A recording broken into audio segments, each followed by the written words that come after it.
يا نفس إن لم تظفري لا تجزعي. أعوذ بالله من الشيطان الرجيم. بسم الله الرحمن الرحيم.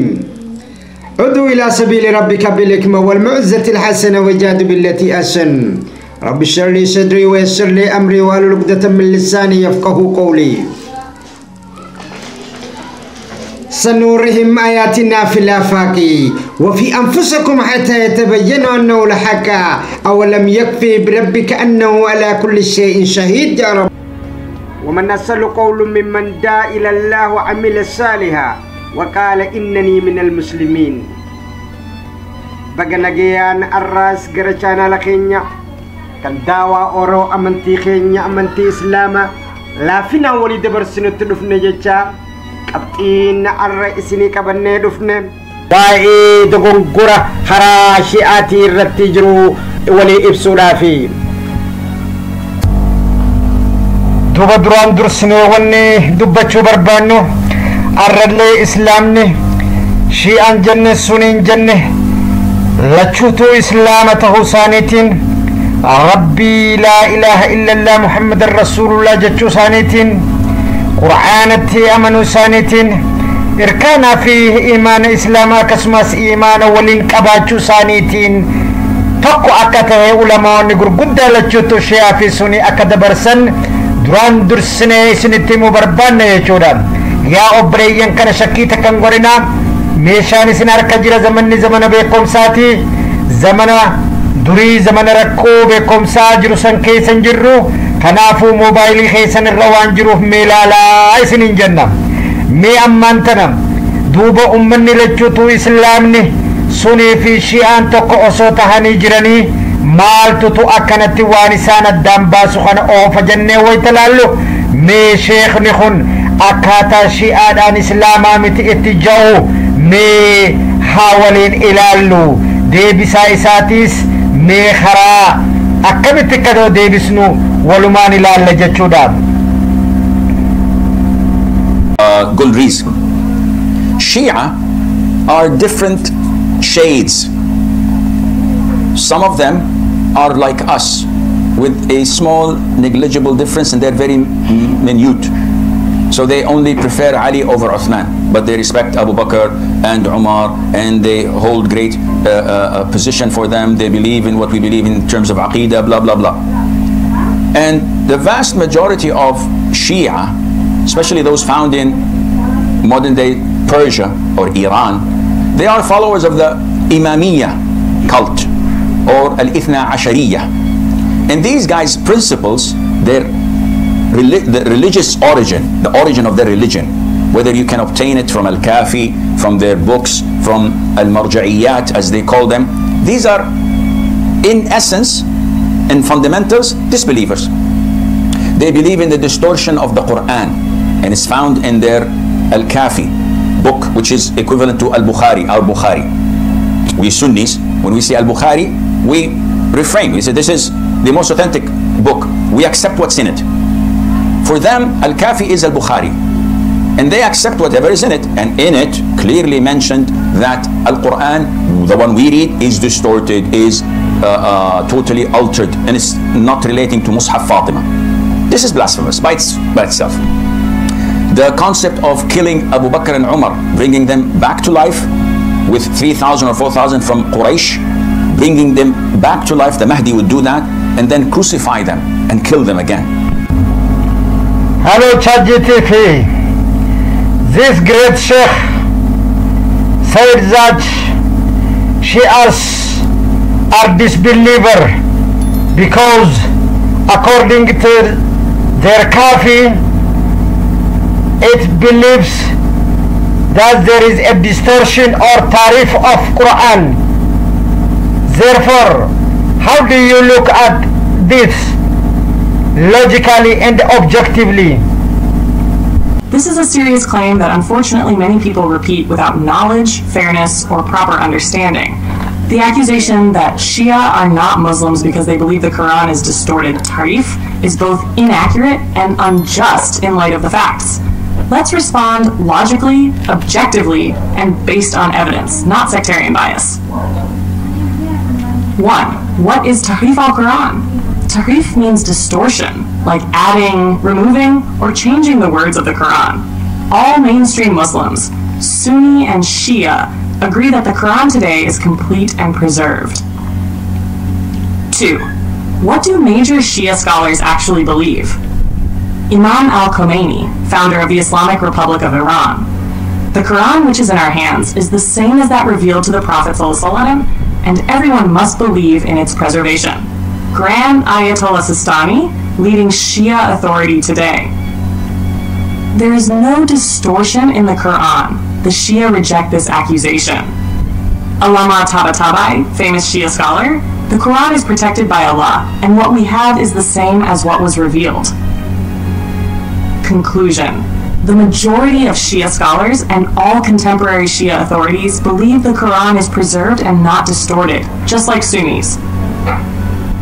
3. What about the book Al-Kafi? Critics often quote Al-Kafi, a Shia hadith collection, which contains some narrations that seem to suggest distortion. Important facts. Al-Kafi is not fully authentic. Even Shia scholars don't accept every hadith in it. Just like Sahih Bukhari has some narrations that critics say contradict the Quran, Shia books also have weak or questionable hadiths. The Quran is above all hadiths in both Sunni and Shia schools.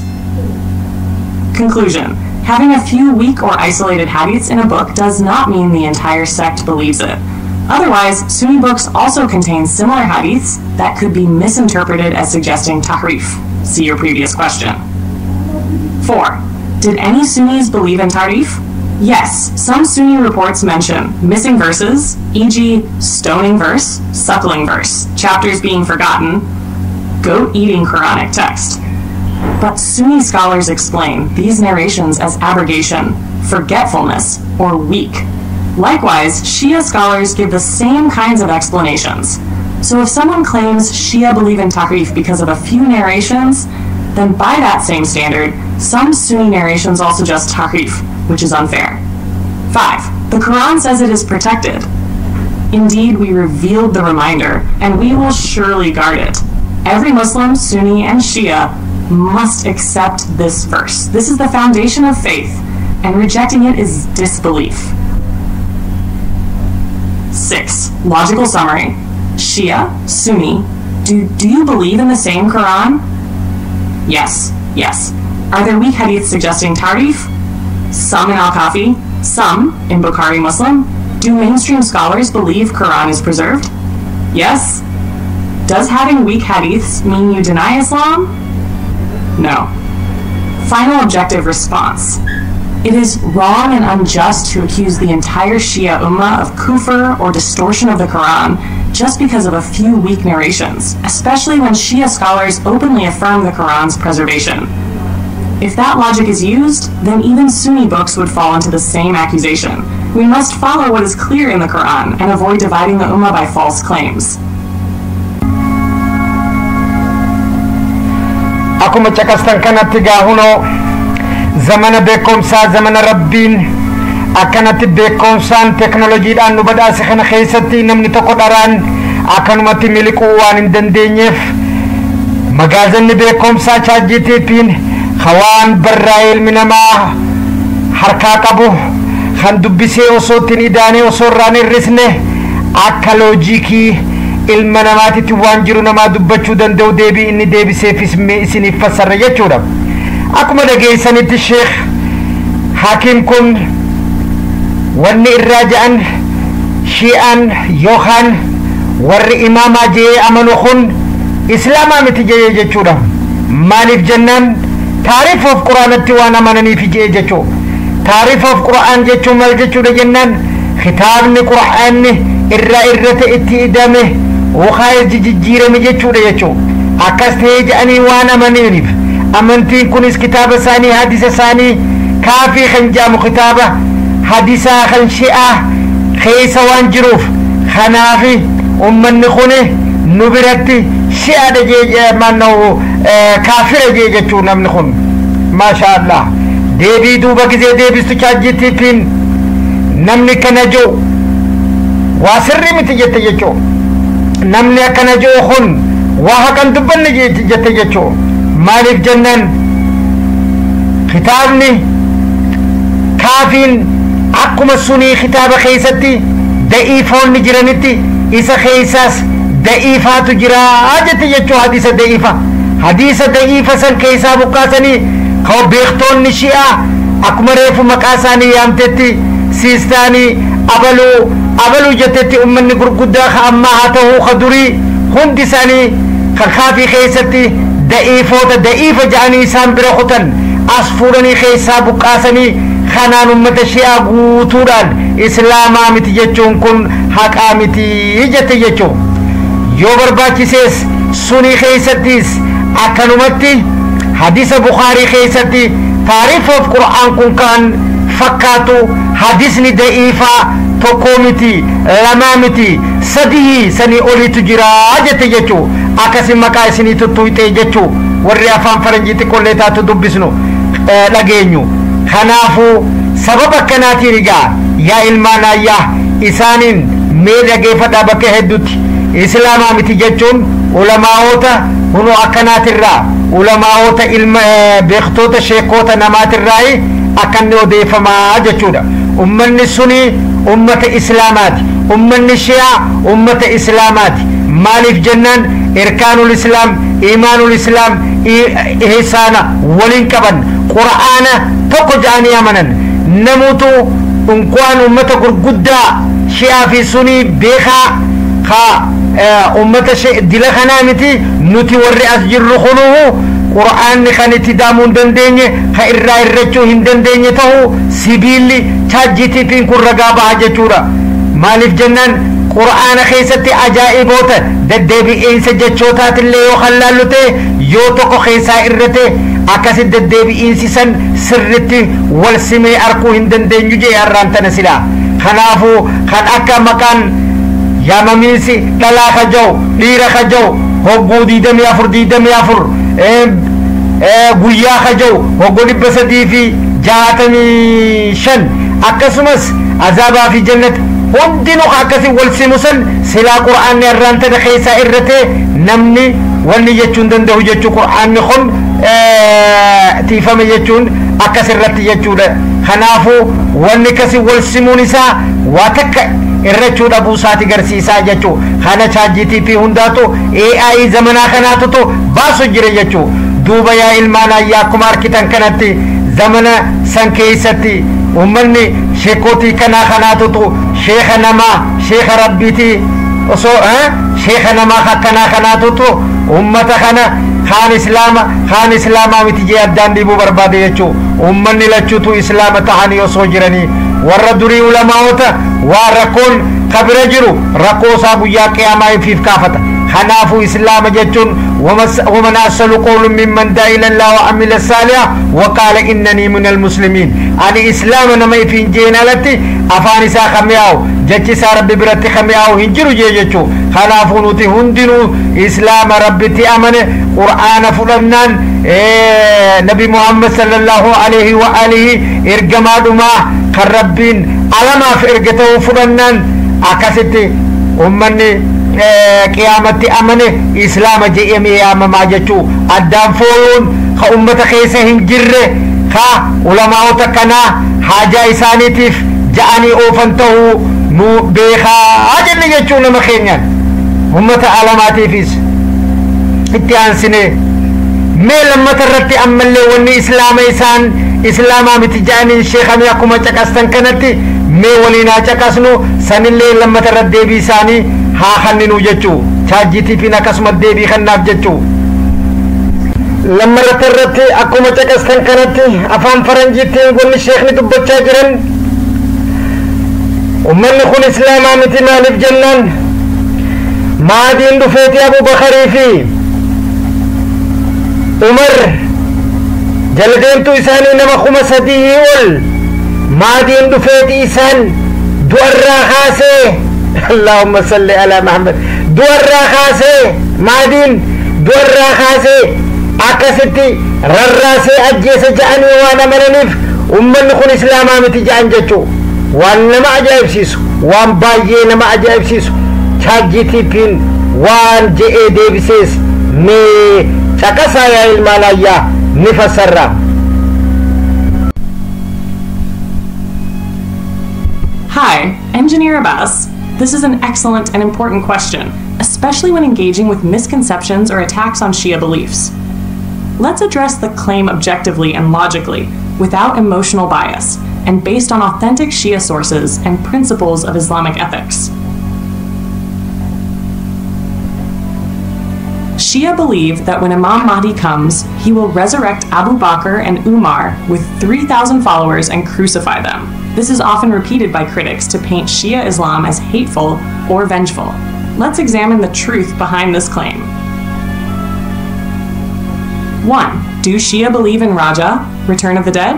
Yes, mainstream Shia theology includes the concept of Raja, meaning some people, both righteous and oppressors, will return to life before the day of judgment during the reign of Imam Mahdi, so justice can be visibly served, based on Quran.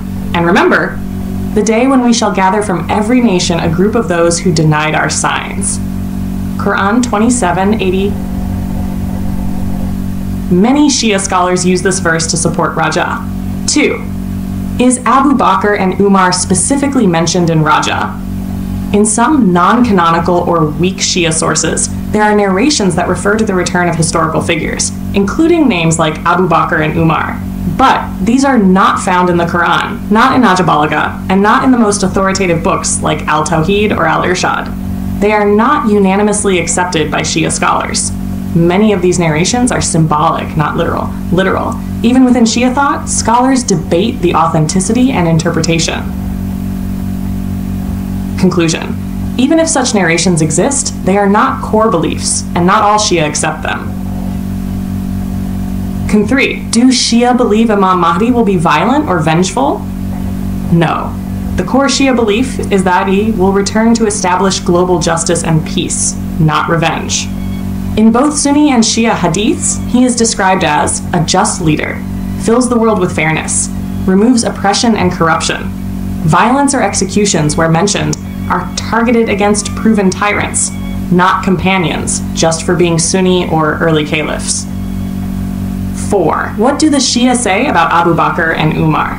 The official Shia stance is, they believe leadership imama was meant for Ali S, based on Ghadir Qum and other evidences. They disagree with Abu Bakr and Umar's political leadership, but cursing or violent hatred is not a universal or obligatory belief. Ayatollahs like Sayyid Sistani prohibit insulting the Sahaba. Even Imam Khomeini said, "We are not here to insult the companions. We are here to serve Islam." Shah 5. Logically, why this claim doesn't hold? Let's think rationally. Point. Reason why the claim is illogical. Would Imam Mahdi crucify anyone? Crucifixion is not part of Islamic law. No credible fiqh supports this. Why Abu Bakr and Umar? Shia disagree with their political choices, but the return and punishment story is exaggerated. Would 3,000 follow Imam Mahdi just to crucify companions? No. His followers are described as pious, ethical, just, not vengeful mobs. What does Quran teach? Do not let hatred for a people lead you to injustice. Balanced, respectful summary. While Shia theology includes the concept of Raja, the idea that Imam Mahdi will resurrect Abu Bakr and Umar to crucify them, is based on weak or non-unanimous narrations that do not represent mainstream or binding Shia belief. The Shia await Imam Mahdi as a bringer of justice, not vengeance. Scholars like Ayatollah Sistani and Khomeini emphasize unity and respect. The claim that all Shia believe in crucifixion of companions is a distortion meant to fuel sectarianism. Would you like this explanation in Oromifa Arabic or Somalifa next? Or would you like it turned in...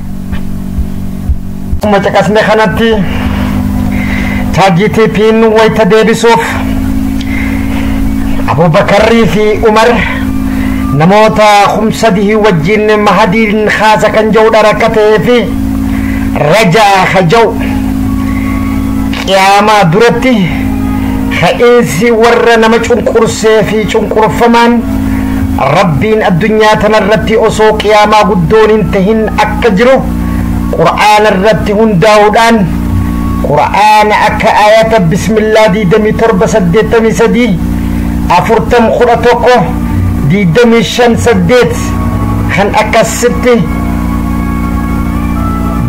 آياتو تا أكناتي رقا قلتشودان رجان أكجرو أكا برمس إسلام شيئات اتخن أمانمو تجرى آجتي يجو خوني ربي تتخاس ملي ومهدي متيجت دوبا هقو خاسوس هقو ربين كاسو إسان كان جدو تربين الدنيا مرتي عدلي فردي خنوراف ربين كان دلقا كان جاء الراهي كان قرآن الرتون داودان إسانا مننجد مكان عمري في أبو بكر في نما خمس هدي إسان قدور رتبه داف خاف مني إساني تخاس خجوخن كريتكسين كيكون أكنا نجري جتي خرا علماء تتقوتين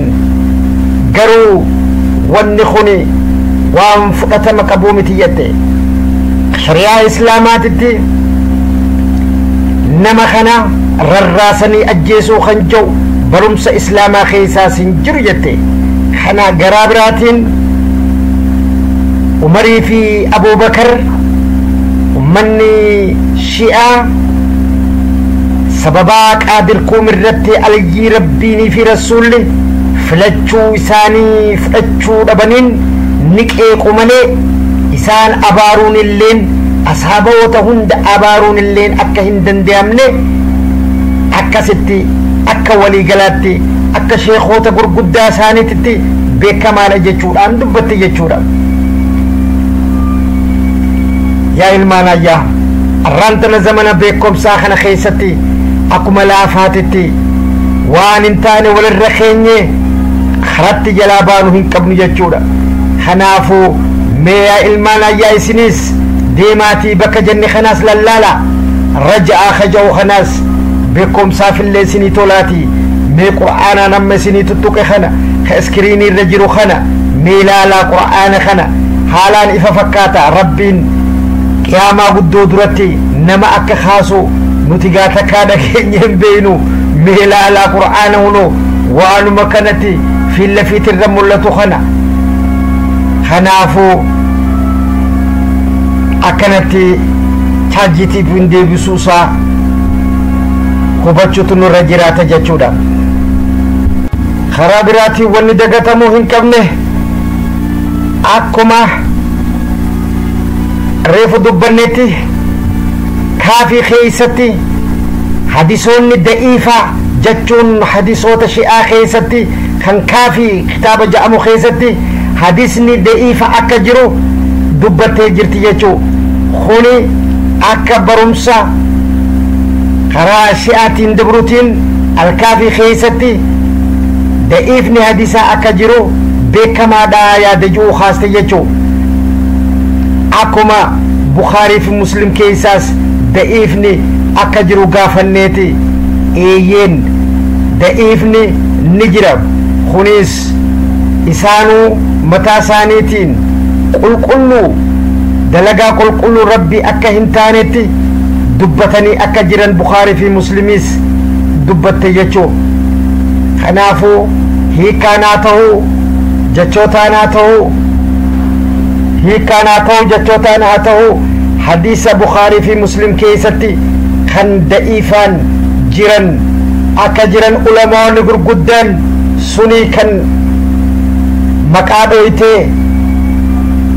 أكا دبچا برئيسا ترن hanga hadisoota dhibba lamaa olii akka jiran kuma lama dhibba lama jette olitti akka jiran dubbate jechuudha.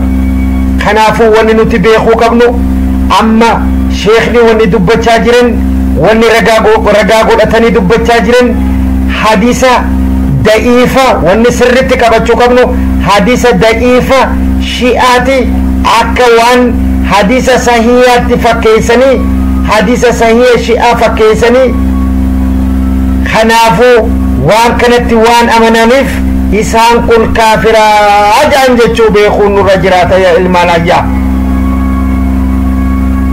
هاي حديثني دي ابني سيي ستا كيسا هنجرو خنافو خنا أكاسيتي دي بسجرتي بكا خنا جولين تينيا تربين سمو خنف تواهو بچو دنديسو أكم قرآن نجعوتي بناتي لالا سرت أدبا سردا أمة خيسا إلمان كيسا أبليان كيسا أبوتي خيسا برسيسا سنين جنة هاجتو هنگنا وان أركني سني دبرسو خينيته هندقتنا خوني نوتي إسلام لتوكو خجني لفا خانسا نوف قوم ساعة كجرو أركو جرا هاجتو مي واي حديث بخاري في مسلم كيسا ضعيف نجرا هنجرو أكاتا إسين تدبتون مي ولين حاجة كسنو. Yes, Engineer Abbas, this is a very important and frequently debated question. Are there weak hadith in Sahih al-Bukhari and Sahih Muslim? Short answer, yes, but with important context. Let's break it down, objectively and logically. 1. What do Sahih Bukhari and Sahih Muslim mean? Are all hadith in them 100% authentic? Sahih al-Bukhari and Sahih Muslim are the two most respected hadith collections among Sunni Muslims. The authors, Imam al-Bukhari and Imam Muslim, used strict criteria to include hadith, focusing on reliable chain of narrators, isnad, soundness of text, matan, continuity, and trustworthiness, adl and dabt of narrators. Imam al-Bukhari said, I did not include in my book, but only what is authentic. But neither Bukhari nor Muslim claimed infallibility. Scholars after them have analyzed and pointed out a few hadith that are weak, odd, or problematic, especially in wording or context. Shout 2. What kind of hadith are considered weak in Bukhari Muslim? 1. Not all in the main text are weak, but some are reported via multiple chains, and one chain may be weak. Some hadith are included in chapter headings with less strict criteria. Some narrations are about virtues, not legal rulings. These were often treated more leniently. 2 examples of controversial hadith, disputed, not necessarily fabricated. Hadith of the fly, Bukhari. If a fly falls into your drink. Hadith that Adam and Moses argued, Bukhari and Muslim, raises theological debate. Hadith about black seed curing every disease except death. Some scholars found it exaggerated. Hadith of magic on the Prophet ﷺ. Some scholars say it contradicts Quran 68:2. These hadith are not necessarily false, but interpreted, contextualized, or disputed. 3. Did classical scholars critique Bukhari and Muslim? Yes, even major Sunni scholars did. Imam al-Daraqutni, d. 995 CE, wrote a famous critique on al-Bukhari and Muslim, listing around 200 hadith he considered problematic. Scholars like Ibn Hajar al-Asqalani, al-Nawawi, al-Dhahabi, all acknowledged a few narrations may be shadh, irregular, mu'allaq, disconnected, containing controversial narrators. They did not reject the books, but emphasized scholarly verification and interpretation. 4. Does this mean we reject Bukhari and Muslim? No, not at all. These collections are still the most reliable after the Quran. But Islamic scholarship is not blind. Even Bukhari and Muslim are respected, not divine. Islam encourages, use your mind, verify, and seek truth. Conclusion. Yes, a few hadith in Sahih al-Bukhari and Muslim have been critiqued by scholars. This does not invalidate the books. It proves Islamic knowledge is based on verification, isnad, and careful study, though not blind acceptance.